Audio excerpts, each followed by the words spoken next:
Olá, seja bem-vindo ao meu humilde canal. Meu nome é Mário Tordói, sou membro da Igreja de Jesus Cristo dos Santos Últimos Dias. Se você está aqui, é porque deve ter ouvido falar sobre o nosso trabalho ou esteja curioso em conhecer melhor sobre o livro de Mórmon. O meu propósito é ajudar as pessoas a chegarem-se a Cristo por meio do Evangelho restaurado e da fé, do arrependimento, do batismo, do dom do Espírito Santo e perseverar até o fim.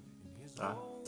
Bom, lembrando que nossos estudos é baseado em cima, a videoanálise é baseada em cima do estudo do livro de Mórmon, com apoio do manual Vem e Segue, publicado pela Igreja de Jesus Cristo nos Últimos Dias. Tá? Então, nesse vídeo análise, nós vamos estar comentando os acontecimentos resumidos de Mosias capítulo 29 a Alma capítulo 4. Ok? Então vamos comigo aprender mais sobre como esse povo se tornaram firmes e inabaláveis em meio à adversidade. Tá ok? Então vamos lá. Lembrando que é interessante você estar estudando cronologicamente o livro de Mórmon para entender as coisas que eu irei tratar aqui. E muitas das minhas videoanálises também vai ser trazido para a nossa realidade, da nossa época. E o que vem acontecendo no mundo e na nossa sociedade, tá bom? Então, a princípio, falando sobre o capítulo 29 de Mosias até Alma 4, você deve ter percebido e viu lá que o rei Mosias ele faz com que o seu reino faça por uma reforma, né? Porque 4 dos seus filhos não quiseram assumir seu posto como herdeiros do reino. E por conta disso e de outras questões que a gente vai mencionar lá na frente, ele acaba de implementar no reino o governo por juízes, né? E a proposta do rei Mosias vai além da reforma política, chega ao patamar espiritual. Então, se nós observarmos, ele procura manter aquilo que Nefe, seu ancestral, implementou desde o início. Cada um construísse seu próprio progresso, né? A palavra. Com honestidade, integridade, sem usufruir e sobrepujar ou oprimir os outros, mas em apoiar, em ajudar e guardar os mandamentos, do qual o Evangelho nos requer que a gente faça, né? Deus ele quer que a gente faça. Então, por que eles fizeram isso, né? A gente vê que aqueles escritos que o rei Lime obtivera e passou para Mosias para que pudesse interpretar, porque estava em uma língua desconhecida, que eram os registros dos Jereditas, falaram sobre aquela destruição daquela nação. E uma das causas que veio causar a destruição daquela nação foi a posse de reis iníquos, né, no reino, onde nação e nações seriam destruídas. Tá?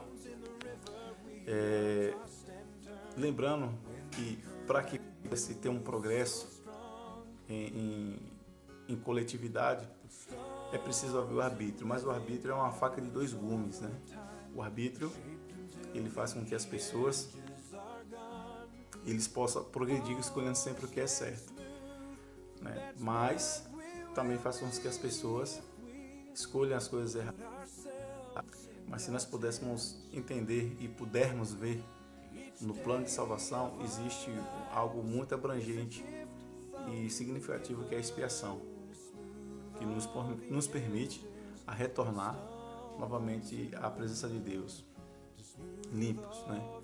Mas em questão do livre-arbítrio, ele é necessário para que haja o progresso. Não tem progresso sem arbítrio, né? Se fôssemos escolher sem ser por nós mesmos, ou não houver uma escolha, nós não poderíamos progredir e chegar longe, né?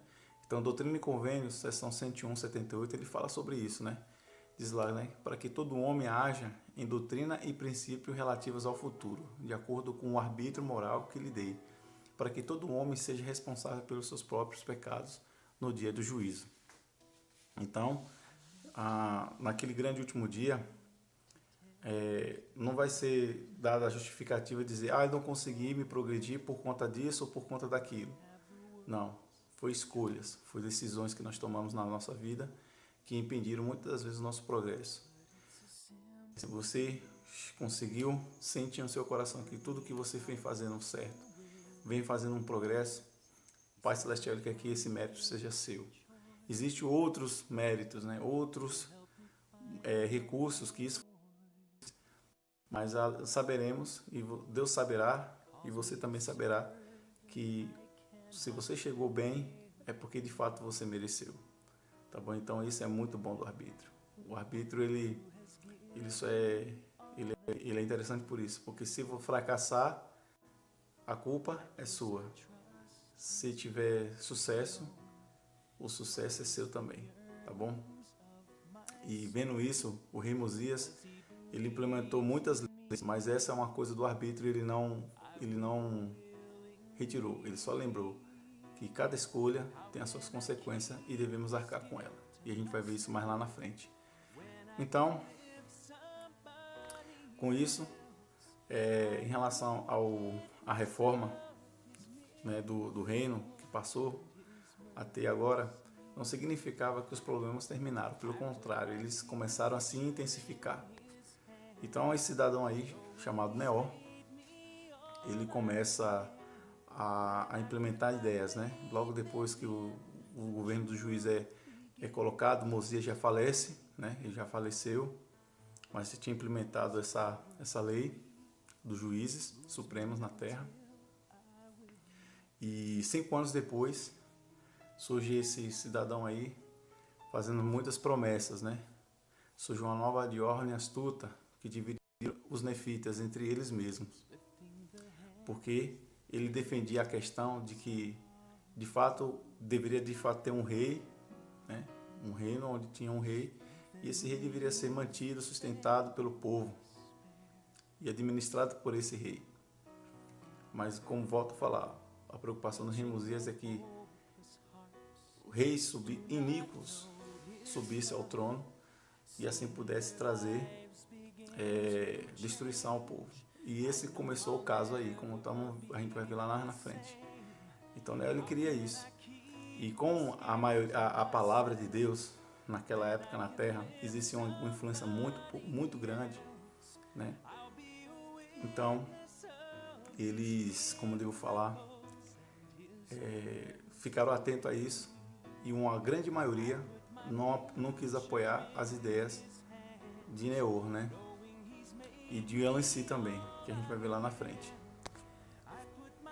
Então, por conta disso, os mais bem favoráveis, né, os que tinham melhores recursos, começavam a perseguir os mais humildes, os mais simples. Até os que tinham os mandamentos guardados, que eram bem-sucedidos, também não deixavam de ser perseguidos. Mas aqueles que eram mais simples, humildes, eram mais perseguidos, os mais humilhados, os mais oprimidos ainda. Então, dentro da igreja, ali, dentro do âmbito do povo de Deus, assim intitulado os nefitas, começava a ver as discórdias, né?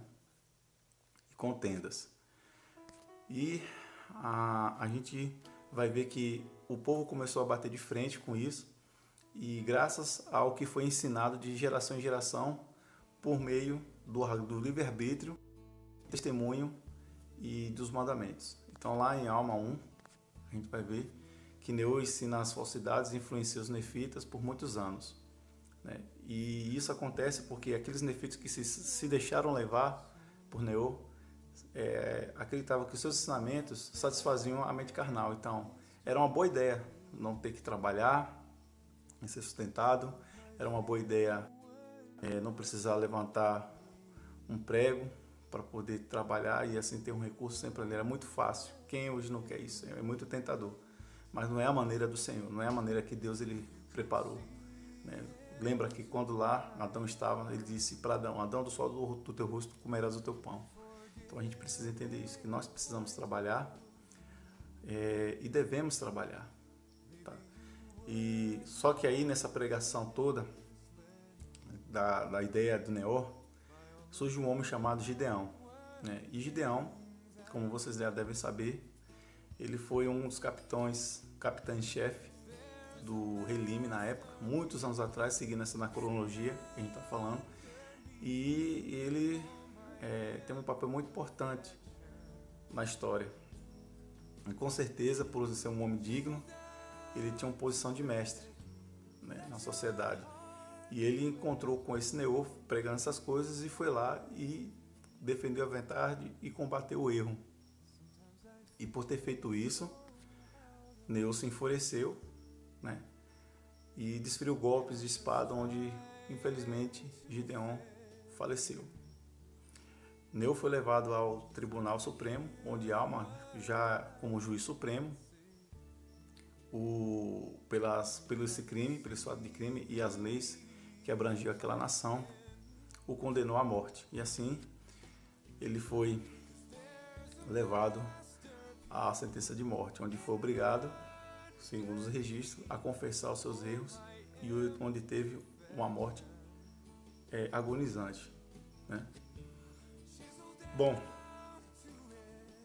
depois de tudo isso ter acontecido, né, muitas outras coisas aconteceram, não parou aí. Aí o MC começou a seguir as ideias, as pessoas que Neô tinham ensinado, embora ele soubesse que ele tinha confessado que estava errado, não quiseram abandonar esse tipo de ideia, continuaram mantendo, e a MC se levanta, né? Então, é interessante também lembrar que na nossa sociedade hoje, será que existem pessoas que se aproveitam das palavras, mudam a doutrina para justificar os seus próprios recursos, meios de recursos para se sustentarem, né? Então a gente é o que mais vê isso hoje, né? Não precisamos nem entrar em detalhe, que é o que mais acontece hoje em dia. Então, como diz aqui, as escrituras são uma das formas que Deus nos preparou para refutar os falsos profetas. Qual escritura, então, você imaginaria aí se você pudesse argumentar, de explanar suas ideias, seus testemunhos, se encontrasse um Neô da vida, um falso profeta, pregando falsidades hoje em dia, né? Ou se encontrasse alguém que está sendo influenciado. Eu quero lembrar a vocês que o propósito desse vídeo é fazer com que vocês ajudem e não disseminem a ira, porque eu tenho certeza que Jesus Cristo, ele era muito simpatizante às pessoas que tinham outras culturas, outros princípios, né? E a coisa que ele mais ensinava era o amor e o respeito. Então é isso que nós temos que fazer, né? Aprender a respeitar a fé que as pessoas abraçaram.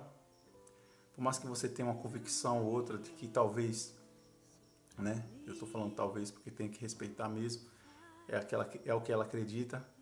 E não é batendo de frente, oprimindo, obrigando as pessoas a engolir a nossa fé de garganta abaixo que a gente vai ajudar a mudar e melhorar o mundo. É pela nossa maneira como nós somos convertidos e como estamos vivendo o Evangelho que fará a diferença. Tá bom? Então, mas a gente tem que estar preparado, né? As pessoas querem saber o razão e o motivo pelo qual você acredita nessa fé. As pessoas precisam saber por que eu batizei na Igreja de Jesus Cristo uns dias, o que me fez hoje trabalhar e proclamar às pessoas que esse é o Evangelho restaurado e verdadeiro que novamente se encontra na Terra. As pessoas querem saber e precisam de, muitas vezes, algo físico, né, tangível. E as Escrituras é o melhor recurso que Deus preparou para isso. Então, vai chegar um momento que nós precisamos ser como Gideão, né? Ir lá, com a palavra de Deus, defender a verdade e combater o erro. Mas lembre-se, o amor, ele tem que lugar. As pessoas têm que sentir isso. Se não sentir o amor na pregação, não vai adiantar, tá bom? E particularmente quando se trata de Neô, né? Esse tipo de ideia, eu gosto muito de lembrar da escritura de Mateus, capítulo 7, do 15 a 23, que fala sobre os falsos profetas, né, que vêm disfarçados de ovelhas. E também as 13 regras de fé. É interessante a gente lembrar o significado de cada uma delas, a respeito que nós acreditamos em Deus, o Pai Eterno, em Jesus Cristo, no Espírito Santo, sobre a questão do sacerdócio, sobre a questão de um profeta vivo na terra, a importância de termos isso novamente na terra, para sabermos qual é a vontade de Deus, né? E entre muitas outras coisas, tá? Sobre a virtude e tudo mais. Então é importante a gente estar preparado, ok? E qual maneira você compararia os seguidores de Neô com os de Deus? Existe uma diferença. Existia naquela época uma diferença entre os seguidores de Neô. Existe hoje uma diferença também. As pessoas que hoje seguem a Deus e Jesus Cristo e ao mundo, né? Não precisa nem falar de quem estou falando, né? Trabalho na forma de opositor. Mas, segundo Alma, capítulo 31, capítulo 1, versículo 31 a 32, eles falam lá ele ensina lá, nessa escritura, que as pessoas que vivem os mandamentos de Deus, embora elas fossem perseguidas, né? Embora elas fossem perseguidas, sendo ela tendo recursos, bem sucedidos, fosse bem próspera na terra, ou então os mais humildes, eles andavam limpos, eles tinham um linguajar polido, tá? E eram prestativos e andavam limpos, né? Então, essa é a característica. E aquelas pessoas que seguem o mundo, como é que vocês acham que são? Andam com palavras de baixo calão, não respeitam seus semelhantes, andam de forma depravados, né? Então não era tão diferente naquela época, né? Então tinha digamos assim, um problema grande, né, de tolerância religiosa e social naquele tempo. E não é tão diferente hoje, né? Você vê que aquele que vive os mandamentos de Deus, ele tem um linguajar polido. Muitas vezes a forma dele ser feliz por estar servindo a Deus incomoda as pessoas que não têm. E o que Jesus Cristo ensina? Que a gente tem que ir lá e convidar aquelas pessoas a também vir para a luz. Porque é só assim a gente melhora as coisas. E eles também procuraram fazer a mesma coisa. Tá bom? E os verdadeiros discípulos de Jesus Cristo não colocam também o coração nas riquezas. Então, o dinheiro, o recurso financeiro, ele é essencial, mas não é fundamental, né? Então a gente tem que aprender o quê?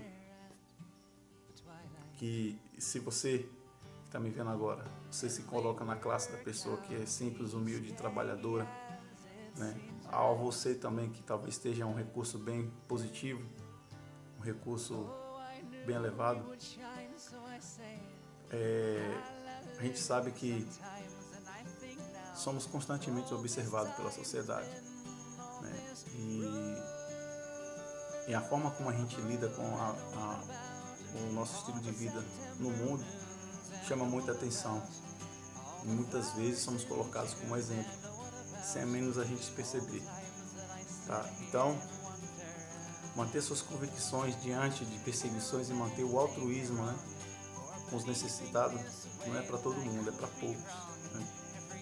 E aqueles que não conseguem, muitas das vezes desistem, às vezes até sucumbem no caminho e passa a fazer parte do lado negativo, né?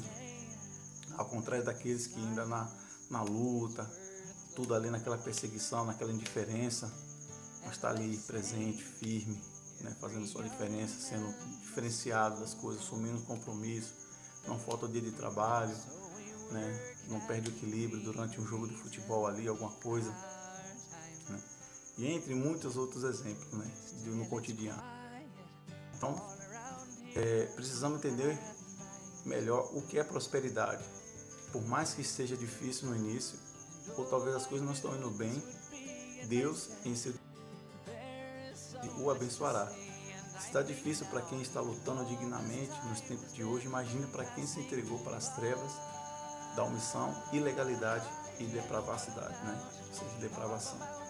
Então, você que está firme, se sente perseguido, muitas vezes coagido e oprimido, não desista.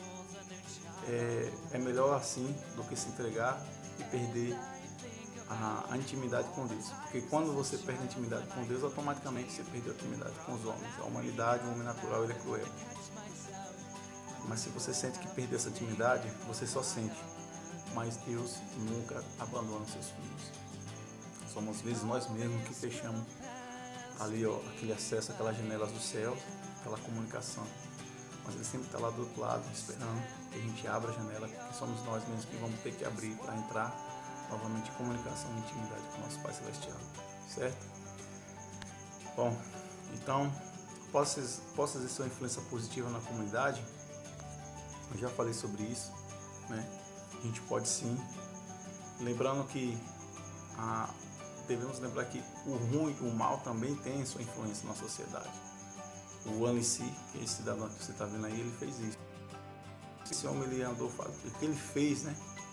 Naquela época ali, ele levou praticamente um terço dos nefitas à guerra.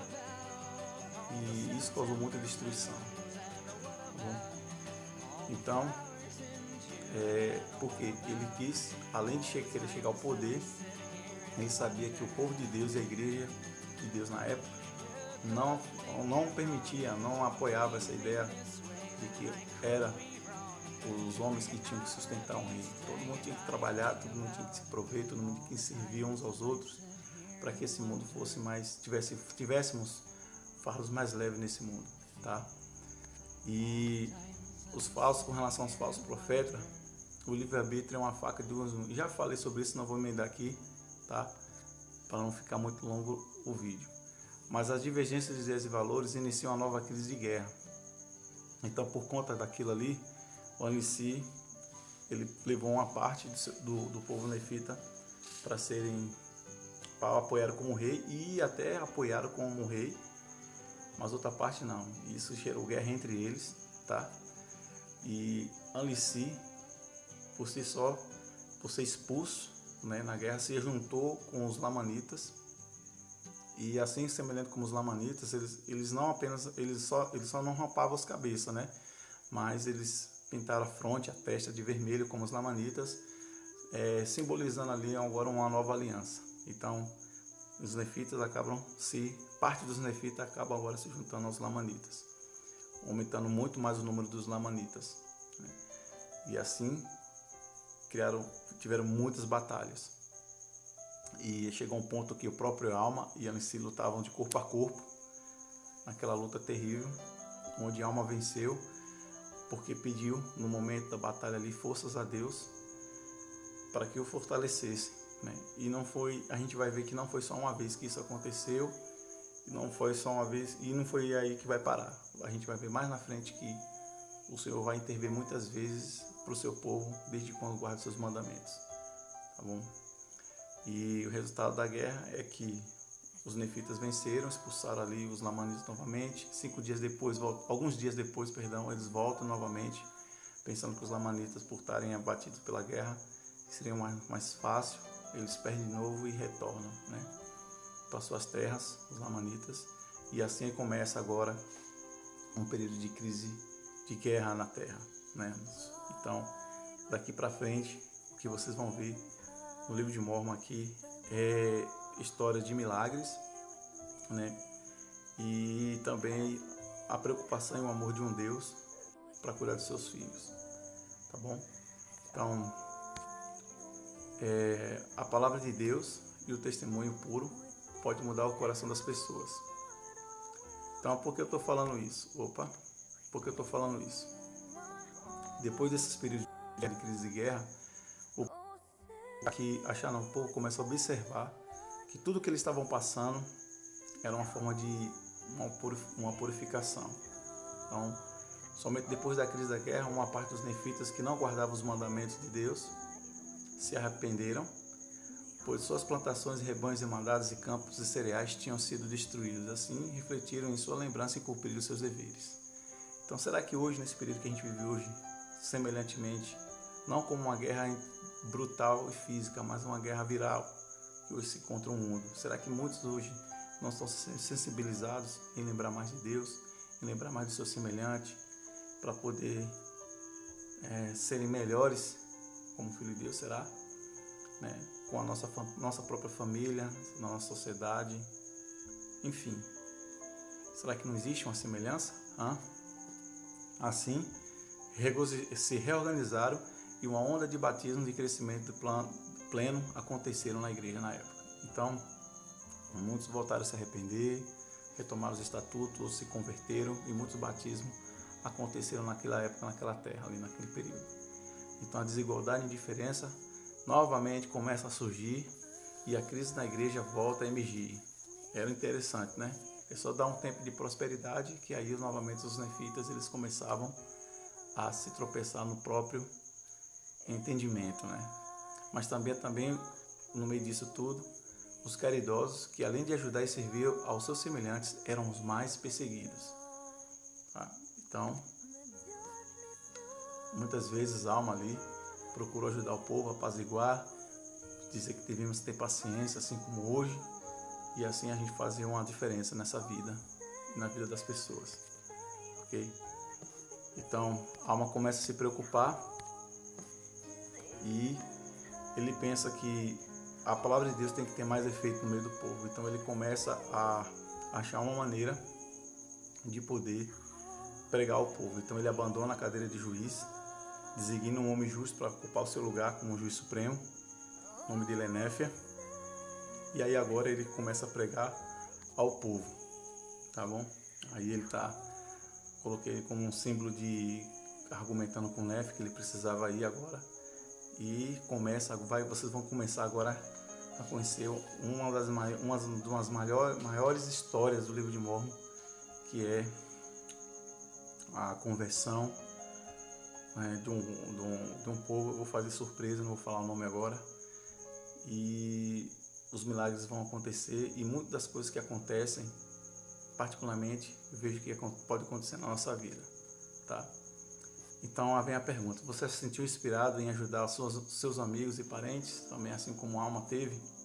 Aquele desejo, aquela preocupação de como servir melhor, como ajudar aquele pai ou irmão, um parente que está afastado na igreja, um filho, e quais são os meios e recursos que você tem, que Deus lhe deu para que eles retornem novamente?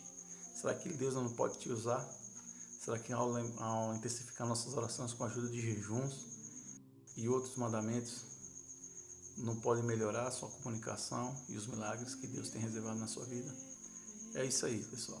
Então, quero agradecer a você que chegou até aqui. Falei demais. Então, deixe seu like, se inscreva no canal, participe nos comentários aí, tá bom? Lembrando que próxima semana nós vamos estudar Alma, capítulo 5 ao 7. Nós vamos entender aquele inferno de consciência que ele próprio, na juventude, passou. Ele vai mostrar como isso aconteceu na íntegra, fazendo algumas perguntas de alta análise. Essas perguntas devem ser sempre levantadas em nossa vida para ver como nós estamos com a intimidade com Deus, se nós de fato estamos preparados para encarar o tribunal de Deus, né? O tribunal de Cristo, porque de fato é isso que vai acontecer um dia, tá bom? Muito obrigado a todos, tenham uma boa noite ou um bom dia, boa tarde, dependendo da hora que você esteja assistindo, e obrigado por tudo. Valeu!